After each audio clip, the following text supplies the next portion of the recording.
Today on an all-new Dr. Phil, the married dentist charged with the murder of his mistress's son. How can a man allegedly crush your baby's skull with a kick, get a piece of pizza, and put him in bed with you, brain dead at that point? Just thought he was sleepy. The fateful night. When I grabbed his body was full. Caught on tape. He goes to the control panel. Almost all the folks have been right. His demeanor, that seemed sneaky. That was someone that I'd never seen before. My mind knew, logically, there was only one explanation. How do you feel knowing that you were lying inches from the man that allegedly murdered him?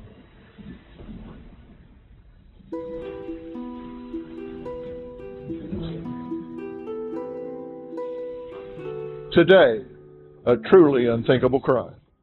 A married Oklahoma dentist charged with the brutal murder of his girlfriend's 19-month-old son. When single mom Roxanne Lewis Randall met Dr. Burt Franklin, he seemed like the perfect man. He was incredibly charming, and she says they hit it off instantly. She says Franklin told her he was going through a divorce, but Roxanne had no idea that was a lie, and her new boyfriend had even more secrets. What seemed like a promising romantic relationship soon turned into Roxanne's worst nightmare. Bombshell tonight, a Tulsa, Oklahoma dentist leading a double life behind the backs of his wife and 4 children has it all explode when his mistress's top son is found dead. Dr. Burt Franklin is in jail without bond for first-degree murder in the death of 19-month-old Lincoln Lewis. During a police interview with Lincoln's mother, she told investigators that she and Franklin and the baby were all at her Northwest Oklahoma City home the night of July 16th. She told investigators she heard a loud noise coming from downstairs while she was upstairs. She says her son was alone with Dr. Burt Franklin at the time of the thud. The police report states his mother woke up and noticed him sleeping with his eyes open and making a loud snoring sound, but she couldn't wake him up. The baby's mother told investigators Franklin was the only one in the room with the baby when it happened, and that she has the surveillance video to prove that. The surveillance video shows Burt Franklin holding Lincoln and later showed him making a violent kicking motion towards the area where he had laid the baby down. The Oklahoma County District Attorney's Office says 35-year-old Burt Franklin will be tried for first-degree murder in this case. Today, in an exclusive interview, Roxanne Lewis Randall speaks out for the first time since her toddler was allegedly murdered at the hands of her jealous married lover. I'm really glad to meet you. I'm tragically sorry for the circumstance. I wish we were talking about almost anything else. Tell me what you hope we can accomplish today. I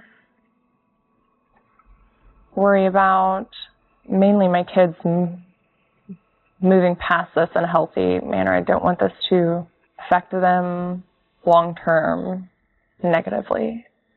Not even God can change what has happened. And my goal is to walk you back to your children and to walk you back to yourself.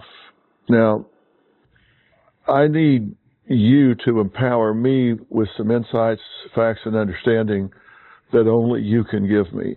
And how did you meet this man? Was a patient of his.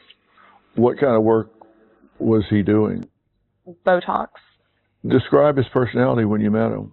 He was very charming and kind and just really nice. Was there a point that you said, he's flirting with me? Just engaging in a lot of conversation. He was just funny. He was witty. We just kind of clicked. Did you know what his marital status was? I did, partially. What did you understand? That they were still married. They had been living separate lives. What he said. Were you a secret? I don't think I was fully. I don't know. Did his wife know about you? Yes. Yeah. Did she object? I don't know. She's after all of this, she said that they've never even talked about a divorce, that that's not ever even been mentioned. So she now tells a different story. Yeah. So he said they were living They were separate lives. they had just not finished the divorce process. So you didn't see yourself as the other woman here. No. How long before it became serious? It became serious pretty quick. Couple months it was serious. But he met Lincoln before. He met the older kids. Lincoln was with me all the time. He didn't meet the older children for how many weeks or months? We started dating in June, and it was November. So it was 5 or 6 months. Yeah. How did they like him? They thought he was great. He, played with them, and they thought that he was wonderful. There was a couple times that he got up with Lincoln, and I saw him, pacing, rocking Lincoln back to sleep. Let's talk about Lincoln for just a few minutes here. Okay. There were some challenges health-wise with him. Tell me why. Lincoln was born at 27 weeks, 3 months premature. He weighed 2 pounds and 1 ounce. He spent the first 2 months in the NICU. He had respiratory issues, so we had 1 hospitalization a month. Do you consider him a miracle baby? Absolutely, yes. His mother referred to him as my sweet miracle babe. We first met Lincoln and his mother Roxanne last November after he was given a precious gift from a local artist who helped personalize his cranial molding helmet with her creative flair. Despite the medical challenges, the little boy seemed to be growing and thriving. The pictures I've seen of him, it seemed like you couldn't catch him not smiling. He was the happiest. And laughing. You got a little video of him, but I mean, he was just a happy baby, right? He was, when he would be laughing, but it would make him off and choke because he was sick, but he would still laugh, Still laugh. It seems so unjust for him to overcome such tremendous odds to then be taken after winning this battle. He was finally a normal toddler. He was finally healthy, running around and just being a normal baby. And when Bert was in Oklahoma City, he lived with you. He stayed with you. He stayed, and he didn't live at my house, but he would stay. He would come for the weekend. Did he ever make any negative comments about Lincoln? Never, not one time. Didn't resent him being there instead of being alone with you? He did to one of his friends that told me after the fact. What did he say to that friend? He told that the only common link between Mel, Lincoln's dad, and I, who he was super jealous of, was Lincoln, and that every time he looked at Lincoln, he saw Mel. And he allegedly had made some very serious threats about his father, correct? Yes, I just didn't take him seriously. What did he say? Mel had been calling and texting me at all hours of the night, 3 or 4 nights a week, and Bert had found out, and I was telling Bert, that I talked to him, that he said that he wouldn't be doing it anymore, and at that same moment, Mel texted me, and so Bert got super angry, and he said, I'm going to Game of Thrones your butt if you keep calling or texting. I kind of was like, you guys are idiots. We're not doing this. This is crazy. Was there anything that struck you as odd in your relationship with him? Yeah, there were things, I don't know if controlling is the right word. He had cloned my phone at one point. That was a major red flag. I didn't see it as a red flag because he had caught Mel and I seeing each other. In what way? The way that we should not have been getting to. So you got together intimately for a night, a time, an occasion? Yes. And he found that out by cloning your phone? Yes. And how did you find out that your phone was cloned? one of his best friends, it's a female, she accidentally told me. And this was probably like 4 months later or something. This was quite a while after the fact. I didn't know. I thought that he had just had gotten on my phone when I was sleeping and had found something. Well, in a sense, he did, right? I mean, didn't he encourage you to take Benadryl? Well, yeah, he got on my phone, but he got on my phone to do the two-step verification and give himself access or whatever. While you were sleeping, he used your fingerprint, your thumbprint? Yeah, to unlock my phone, and all while I was asleep. At this point, I want to go to the day that Lincoln sustained these fatal injuries. Lincoln had spent some time during the day with aunt and uncle, correct? Yes, correct. The two of you were at home. Yes. And you were working on the house, right? What was Bert's mood that day? Totally normal. We weren't fighting. We had a date night the night before. We had gone to dinner, and it was nothing but rainbows and cartwheels the entire weekend. And then he comes home what time during the day? He came home 5:30 in the evening. Did Bert's demeanor change at all when he came home? No. And when he came home, was he fussy? Was he crying? Was he? He was fussy. He didn't sleep as well at other places. He was awake for maybe 30 minutes, and I laid him down for a nap. So he takes a nap. And who got him out of the crib? Bert did. Was that unusual? No, it wasn't. It was just normal, and he just stood there, with Lincoln on his hip. Okay. And so what happened next? He came and stood on the landing and told me, that he had gone to Panera and was talking about how he wanted pizza, so he grabbed a pizza too. He was like, okay, you want me to make him a bottle? So I said, yeah. So he walked downstairs with Lincoln. And what do you now believe happened? Coming up. How do you think a man that you described as charming can allegedly set your child down, pick up a piece of pizza, and brutally crush his skull with a kick?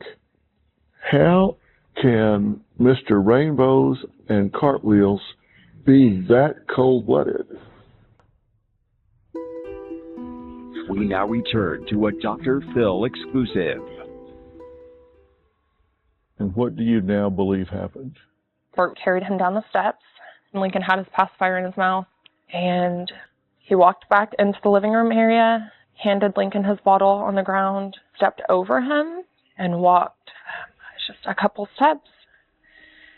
And then he turned around, and you can see him on camera. He makes a violent kicking motion that you can't see the bottom part of his body, but you can see the top part.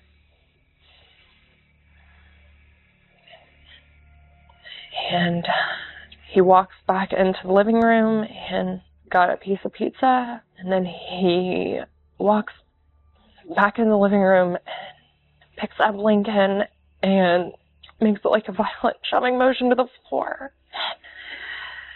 Rams him head first to the floor. And he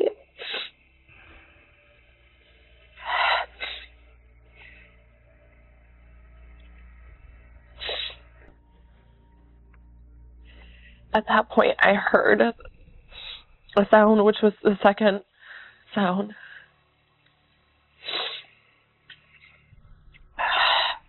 I thought the dog had done something. It was a large puppy.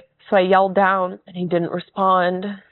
And in my mind, I thought that he was intentionally ignoring it, so he didn't have to clean up whatever the dog had messed up. Went to the top of the stairs, and I said, babe, what was that? And he yelled up, and he said it was Dax, which is the dog. I go down there. Lincoln's pacifier was on the floor at the base of the stairs. It was on the ground, so I picked it up, took it over the sink, and washed it off.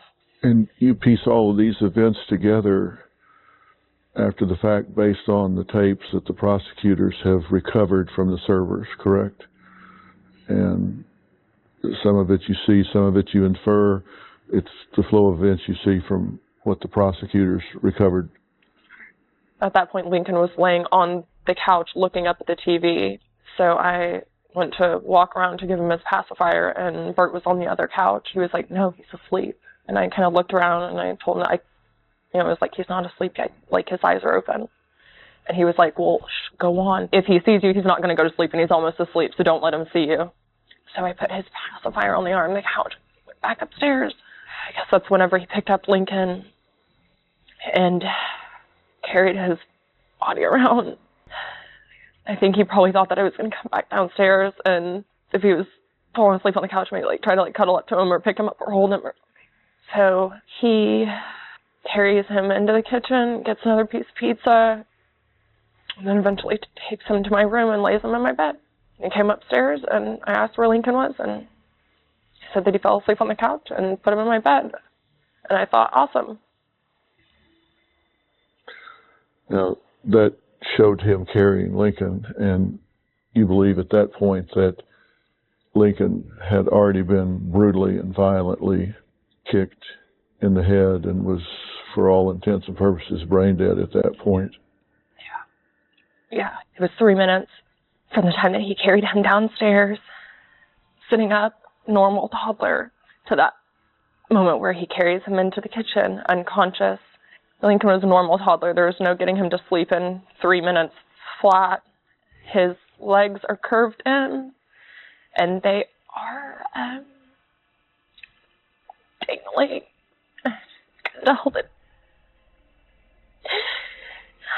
You can tell that it looks at one point, both of his legs stiffen straight out, and they collapse.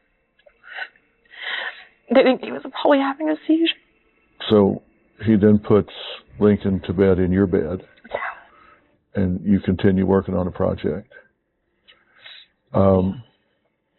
You then check on Lincoln. Yeah, I had walked through the room. At one point, I acknowledged that he was laying in a certain position. Later on, I'd gone in to feel his forehead to see if he felt warm. I just thought he was sleepy. Was it typical for him to sleep in your bed some? Yeah. We co-slept quite a bit. In my bedroom, I was working upstairs, working on this cabinet upstairs. And my bedroom is the only bedroom downstairs. So it just kind of made sense, In retrospect, do you think he may have put him down there so you would be less likely to engage him, interact with him, check on him? I think he was trying to put as much distance between Lincoln and I as possible. Yeah. I think that's why he was holding him while he was carrying him around. I think he was probably scared to death that I was going to go down there and pick him up. You, at some point, were going to give him a bottle, right? Yes, correct. At midnight, I went ahead and made his bottle. He normally did 2 a.m. feedings, and so I figured if I tried to feed him beforehand, he might not wake up at 2. So I made the bottle and tried to give it to him, and he was just he just didn't want to wake up. He put off aside, took my medicine, and cuddled up to him and went to sleep. And Bert came in and asked if I wanted him to put Lincoln in his own bed. Told him no, that I felt like he might be getting sick. How do you feel in retrospect knowing that you were lying inches from the man that allegedly murdered him? Coming up. Take me through the moment that you realized this precious little boy is not asleep. Something is seriously wrong.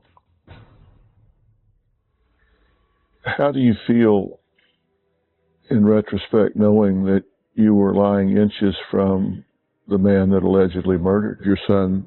Naive.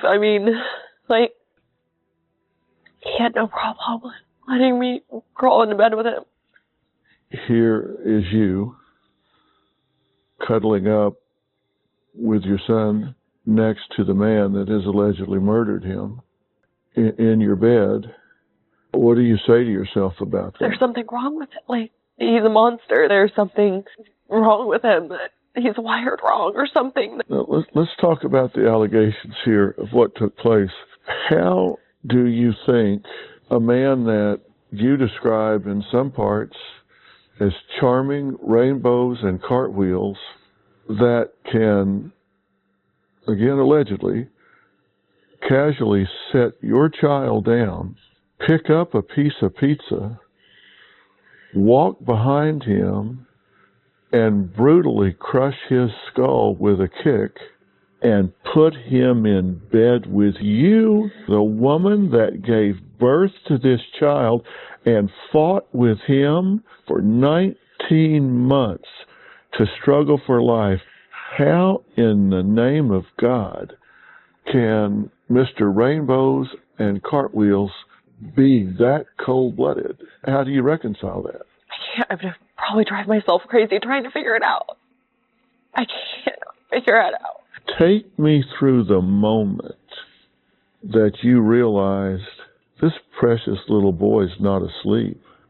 Something is seriously wrong. I woke up at 2 to a sound that I thought Lincoln was coughing. I woke up and I just remember instantly thinking, you have to start grieving this child. You haven't grieved this child for 1 minute. Have you? I still cannot even accept it be gone.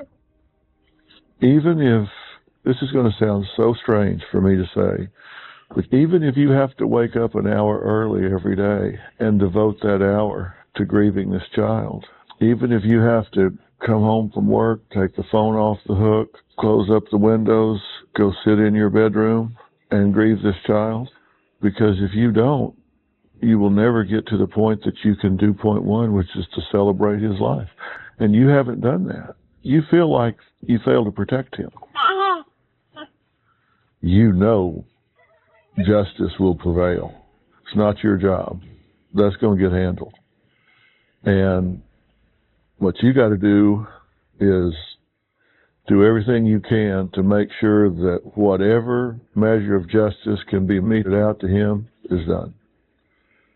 If you're the judge and jury, what do you want to happen? Closed captioning provided by... Jury, what do you want to happen? Well, I definitely feel like the death penalty should be on the table, but there's a loophole in Oklahoma. He's not death penalty eligible. Do I want him to die tomorrow? No, because that would be too easy. You want this man to pay the ultimate price. Mm-hmm. Tulsa dentist Bert Franklin's practice is in financial ruin tonight, and all the equipment in his South Tulsa office is being liquidated. They tell me they have never seen a story as tragic as this, which is what led them to donate a portion of their sales from this auction to the victim's family. Ray, thank you for coming. I understand you represent her, and you're going to file a civil suit, I assume? That's correct. What are your options here, Ray? Well, we're facing a few. The bankruptcy thing's already happened, which was expected. So we'll be able to get around that. I think we will.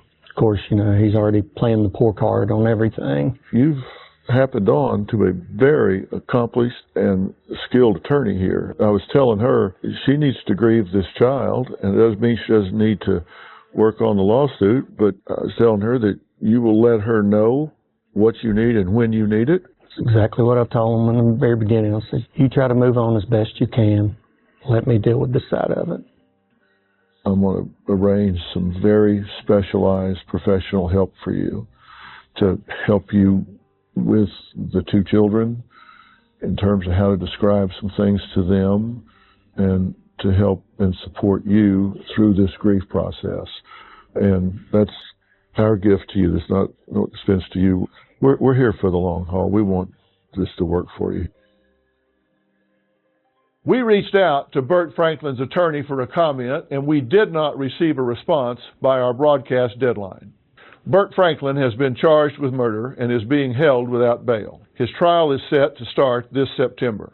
If you want to help Roxanne and her family through this difficult time, go to whengeorgiasmiled.org and click on the donate button. We want to honor the memory of little Lincoln. He may have lived a short life, but he will live forever in the hearts of his loved ones. We hope he gets the justice he deserves. Thanks for watching.